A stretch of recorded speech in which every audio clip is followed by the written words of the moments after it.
I made a slight error in the electron transport chain video, and I wanted to correct it in this one. And it's also an opportunity for me to include a little bit of terminology that I forgot to include in that video.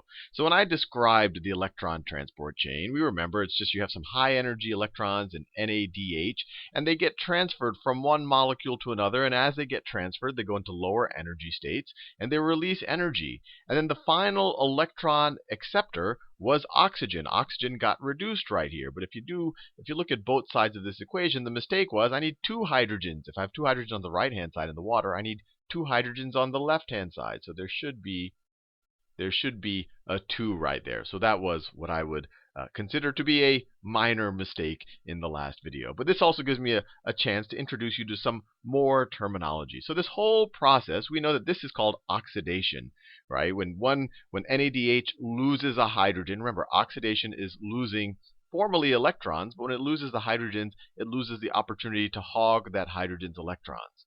So this whole process of the electron transport chain is one molecule after another getting oxidized until you have a final electron acceptor in water. So this is obviously, you could call this oxidation, just very generally. And then the second part of the electron transport chain, or maybe we shouldn't even call this part of the electron transport chain, the process where the ATP is actually formed, the adding of a phosphate group to another molecule is called phosphorylation. Phosphorylation.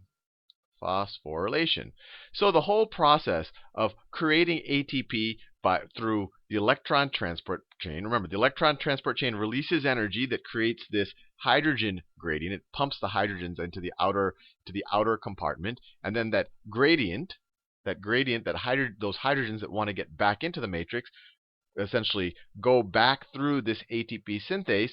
This process of generating ATP this way is called oxidative phosphorylation. Oxidative phosphorylation. It's a good word to know. You might see it on some standardized tests or on your exams. And it's called this because you have an oxidative part. Each of these molecules get oxidized in the electron transport chain as they lose their hydrogens or as they lose their electrons. That creates a hydrogen gradient. And then that, through chemiosmosis, allows for phosphorylation. So that's another good word to know. The transfer of these hydrogens, these kind of going through this membrane selectively. This membrane, this ATP synthase wouldn't allow just any molecule to go through it. It's allowing these hydrogen protons to go through it. This process right here of this hydrogen going through it is called chemiosmosis. Chemiosmosis, another good word to know. So the entire process called oxidative phosphorylation, they don't happen at the same time. Oxidative generates the energy because the energy to push the hydrogens out, and then the phosphorylation happens as the hydrogens experience chemiosmosis and go back in and turn this little axle and then push the ATP or the ADP and the phosphate groups together. And then you can contrast that with substrate phosphorylation, since I'm in the mood to introduce you to terminology. Substrate phosphorylation. This is actually what happens when the ATP is produced directly in glycolysis and the Krebs cycle. So this is in glycolysis and the Krebs cycle. And this is where you have an enzyme directly helping to produce the ATP without any type of chemiosmosis or proton gradient. So if you imagine an enzyme, some blurb, some big protein blurb, and let's say it has the ADP.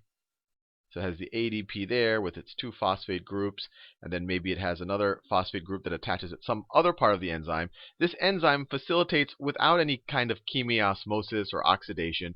It facilitates probably in conjunction with other energy releasing reactions that maybe are occurring at other parts of the enzyme. So maybe you can imagine a little spark right there, and then that twists this entire enzyme. This isn't exactly how it might work, but it's a good idea. And then these two things maybe get pushed together. When it's just an enzyme without any of this chemiosmosis that's driven by oxidation, like we learned in the electron transport chain, we call this substrate phosphorylation. And then the substrates are just the things that attach to the enzyme and have something performed on them. So anyway, hopefully you found this little video mildly useful.